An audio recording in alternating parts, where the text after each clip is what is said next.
En diciembre, cerrando así el 2022 su mayor aumento desde que se tienen registros. Con esto supera por más del doble a la inflación total del año pasado y alcanza además un valor que supera los 64.000 pesos. Vamos a conversar más al respecto. Nos acompaña para esto Francisco Castañeda, él es economista y director de la Escuela de Negocios de la Universidad Mayor. Muchísimas gracias por estar con nosotros y bienvenido. Muchas gracias a ustedes. Son como 14.000 pesos en un año, que está en 64.000 la canasta básica aproximadamente. Esto es muy cuesta arriba para las familias. A ver si podemos partir de lo más básico, explicarle a las personas que nos ven qué es la canasta básica, porque sirve de referencia para varias cosas además. Sí, sirve de referencia para los aportes complementarios que entrega el gobierno, ¿verdad?, para suplementar los ingresos de la familia. Hay que considerar que la canasta básica de alimentos son 79 productos, de los cuales subieron, ¿verdad?, el último año alrededor de 66, 65. 13 mantuvieron o bajaron su valor. Esto implica, ¿verdad?, en un contexto de alta inflación. La inflación terminó aproximadamente 13% el 2022. Los salarios reales de los trabajadores en Chile han venido cayendo, ¿verdad?, sistemáticamente, y eso disminuye el poder adquisitivo, ¿verdad?, lo cual, como conversamos, tiene directa relación, ¿verdad?, con la línea de la pobreza de ingreso, y de esa forma es muy difícil para las familias chilenas en este contexto, especialmente para los quintiles más bajos. Francisco, me gustaría ir al por qué. ¿Por qué los alimentos han tenido esta alza tan pronunciada, pensando en que, claro, alguien podría decir por la inflación? Pero es que los alimentos suben bastante más que la inflación, casi el doble cuando uno ve cómo cerró el 2022. Entonces, ¿por qué? ¿A qué factores responde que se haya puesto tan cuesta arriba a comprar alimentos? Sí, hay un tema central aquí, que es la acción fratricida, ¿verdad?, de Rusia a Ucrania, ¿verdad? Y eso de alguna manera, que son potencia alimentaria en términos de trigo, ¿verdad?, y otros productos agrícolas, eso llevó a una disrupción en las exportaciones, sobre todo de Ucrania, y eso hizo subir los precios a nivel internacional. Simultáneamente, las restricciones de gas, ¿verdad? El petróleo no fue tan grave. Las restricciones de exportación de gas desde Rusia a los países europeos, eso generó un ambiente de inflación internacional muy grande. Al mismo tiempo, esta fragmentación, este nuevo esquema geopolítico hizo que las cadenas de valor no fueran tan eficientes, hubiera demora en los productos, en estos productos que se producen en varios países, y al mismo tiempo, en el caso chileno, no hay que olvidar que el valor del dólar, que ahora ha estado bajando significativamente, subió fuertemente en el último año y medio, y eso hace que Chile, aunque sea un país productor de alimentos y de productos agrícolas, es importador neto, ¿ya? O sea, Chile importa más de lo que produce en términos de productos alimenticios, y eso es lo que hace también subir los precios en un escenario en el cual el dólar superó en algunas coyunturas los 1.000 pesos. Hoy día la situación respecto a la inflación se ve un poco más positiva, va a ir descendiendo, ¿verdad?, porque el valor del dólar ha venido cayendo, y hay que no olvidar que Rusia firmó un acuerdo que de repente quiere desconocer con Ucrania, con Turquía de mediador, en términos de que puedan exportar los granos, ¿verdad?, a través del Mar Negro. Y eso, de alguna manera, es una buena noticia, sobre todo para los países más pobres. Ya, o sea, debería ir mejorando un poco la situación si hacemos la proyección para este 2023. Pero jamás va a volver la inflación, como algunos analistas señalan, al 3%. Eso es imposible. Este año ni el otro. O sea, tú dices que ni siquiera el 2024. Es que la situación geopolítica internacional se fragmentó. La globalización como fenómeno que no iba a parar, que el comercio internacional, que no tenía límite, con la situación en Rusia y con este nuevo eje Rusia-China, ¿verdad? De alguna manera, las cadenas globales de valor se hacen más disruptivas, no pueden funcionar eficientemente, y los precios van a estar más altos, ¿ya? El comercio global se fragmentó, y eso hace que sea menos eficiente y que los precios suban. Por lo tanto, como Chile es una economía abierta al resto del mundo, que tiene aranceles impuestos a las importaciones prácticamente cero, la opción y la ilusión de volver a una inflación del 3%, que era la que tenía el Banco Central, es bastante baja. Eso ya está en la discusión, digamos, no es algo, digamos, que con una opinión muy personal. Es como una nueva normalidad, así, porque en el fondo expliquemos también que el Banco Central siempre ha tenido un rango meta, que la inflación vaya entre el 2% hasta el 4%, idealmente quedándose en el 3%. Y eso se había cumplido durante muchos años y décadas hasta esta coyuntura. Hay generaciones completas que no habían visto estos niveles. Y que no valoran que la inflación sea baja. De entre 12 a 24 meses, el horizonte de la política monetaria del Banco Central, con este rango 2 y 4 centrada en 3. Pero hoy día, ¿verdad?, la situación internacional, hay un artículo en The Economist, ¿verdad?, el magazine inglés, hace 2 meses que habla que la inflación llegó para quedarse. Ya, y eso nos obliga a pensar en que entonces se va a tratar de contener la inflación en otro rango meta. La gran pregunta es que si el Banco Central exacerba el aumento de la tasa de interés, lo cual lo hizo hace pocos meses, o no la baja tan rápidamente como ahora, se corre el riesgo de que la economía, las pymes, ¿verdad?, y en general, exactamente, vamos a tener que funcionar con una tasa de interés de alguna manera más baja para reactivar la economía y no estar en este escenario de mundo perfecto de inflación 2,4 centrada en 3, porque no existen las condiciones internacionales para eso. ¿Eso significa que hay un salto inevitable en el costo de la vida, que en el fondo no vuelve atrás? Lo estábamos hablando fuera de cámara antes de partir la entrevista también, porque uno ve que cuando los precios suben, no sé, el típico ejemplo es la benzina. Los precios van al alza y suben rapidito, pero cuando tienen que ir a la baja no bajan tan rápido y en general se empiezan como a quedar arriba pese a que baje, en la tendencia me refiero.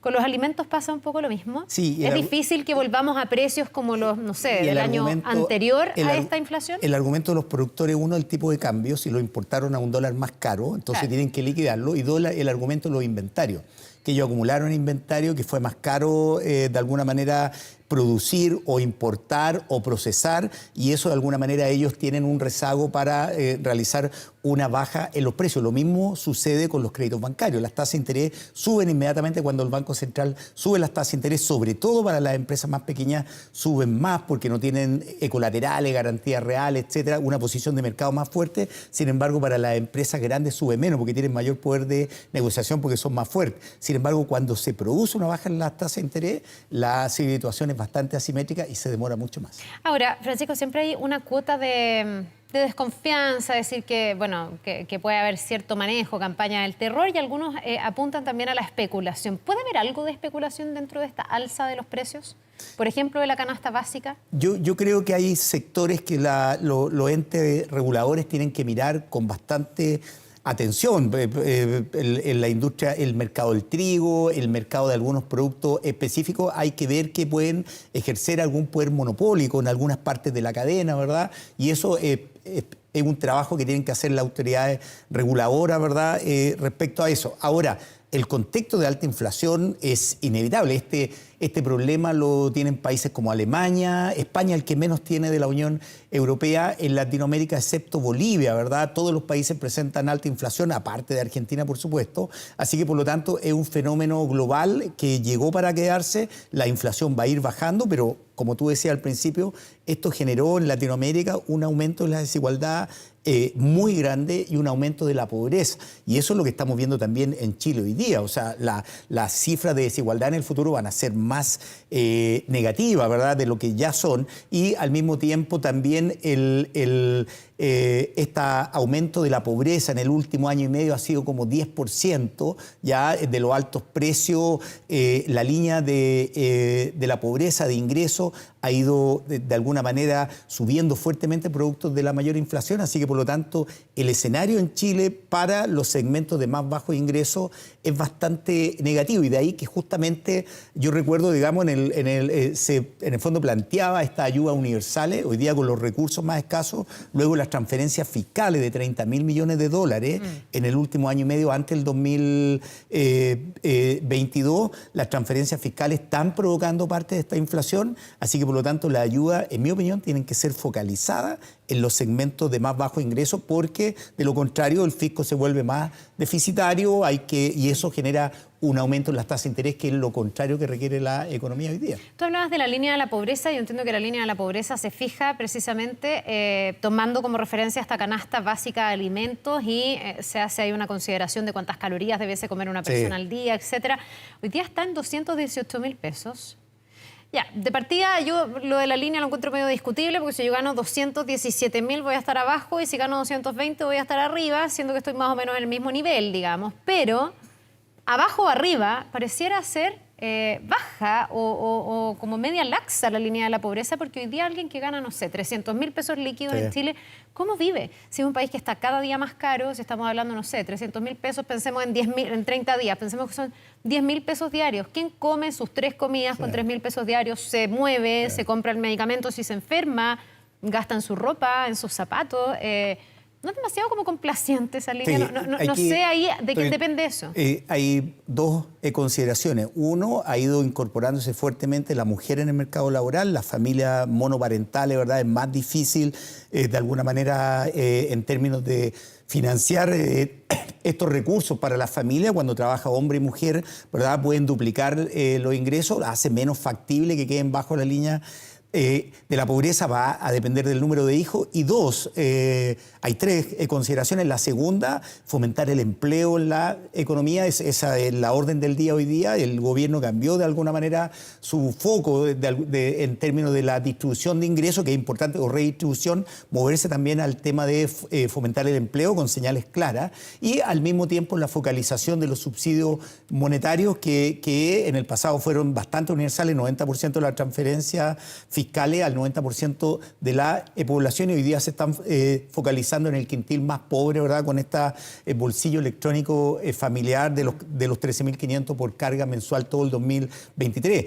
Así que, por lo tanto, es complejo, yo entiendo, es muy difícil para la familia. Las líneas de la pobreza, aunque esté mal medida o aunque no esté completamente reconozca la realidad, implica una tendencia. ¿Ya? Y si esta tendencia es que efectivamente el costo de la vida es más caro, esta línea de la pobreza va a ir aumentando, ¿verdad? Hay que recordar que lo mencionábamos, los salarios reales en la economía vienen cayendo, ¿verdad? O sea, tiene una variación negativa en el último año, lo cual disminuye el poder adquisitivo y eso hace aún más difícil. Ahora, en el caso, por ejemplo, de las familias de menores ingresos, el tema del empleo es importante, la capacitación, adquirir mayores habilidades para el mercado laboral para obtener más ingresos. Aquí no existe varita mágica, porque cuando hay varita mágica, por ejemplo, el fisco puede realizar un gasto fiscal importante, nos quedamos, lo que sucedió en el último año, con mayor inflación y hacemos más pobre a la gente que supuestamente queremos proteger. Ya, por eso es súper como delgadita la línea o muy precisa la ecuación de hasta dónde y a quiénes ayudar.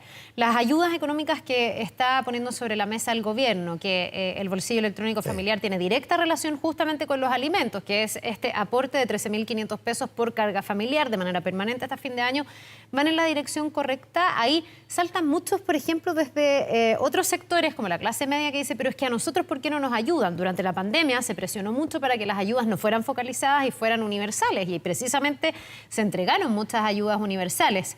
Pero hoy día todos los expertos, y Francisco, tú también estás diciendo, está bien que se focalice y que estas ayudas sean más restringidas y no tan universales, porque si no puede salir peor el remedio que la enfermedad un poquito. O sea, esto puede provocar en el extremo, digamos, más inflación, tasa de interés más alta. Cuando la inflación sube, eso implica menor inversión, al mismo tiempo implica en el margen un mayor déficit fiscal, y el gobierno, para financiar ese mayor déficit fiscal, emite deuda en el mercado de capitales, hace subir las tasas de interés al sector privado y al mismo tiempo se incrementa la deuda pública, que se ha incrementado significativamente. Aún es baja a nivel internacional, pero pasó del 30% del PIB en el último año y medio al 37, 38% del PIB, y la situación a mediano plazo, producto de la pensión, la PGU, la pensión garantizada universal, ¿verdad? Que el 2/3 del presupuesto fiscal son el gasto en esta pensión, implican en el mediano y largo plazo una deuda pública aproximadamente el 45% del PIB. O sea, ya nos estamos acercando a niveles altos, y hay que recordar que estos días Chile subió el costo financiero de endeudarse en el mercado internacional.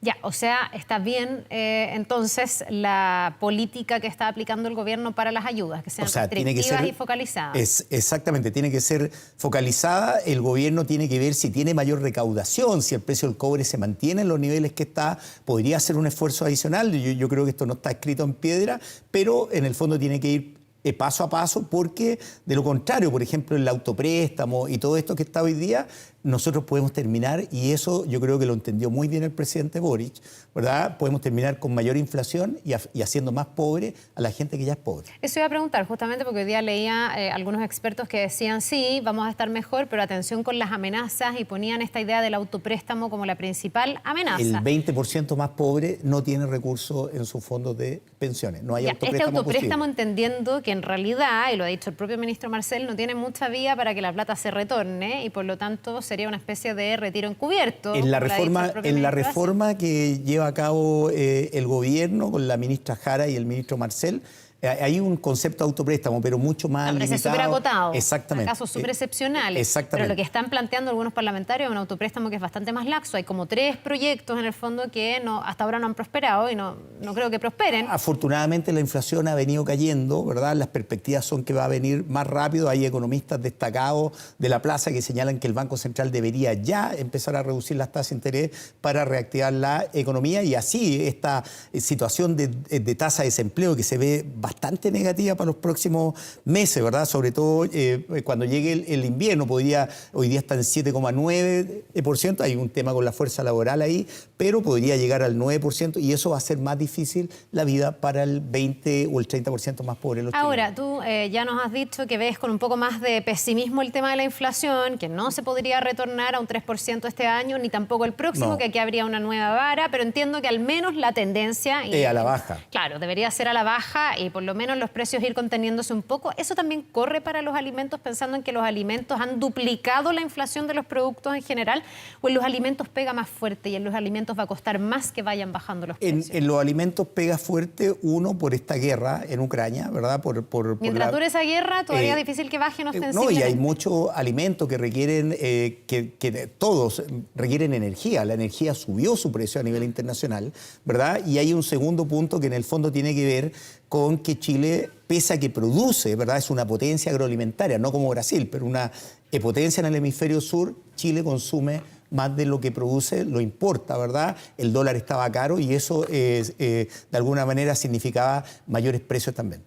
Bien, pues queremos agradecer, Francisco, por este panorama, por ayudarnos a profundizar, a poner foco también en lo que ha pasado con los alimentos en un contexto donde sin duda la vida se ha ido encareciendo. No, es muy difícil. Que le vaya muy bien. Muchas gracias, Paula. Que tenga un muy buen día. Nos vemos. Vamos a otra cosa.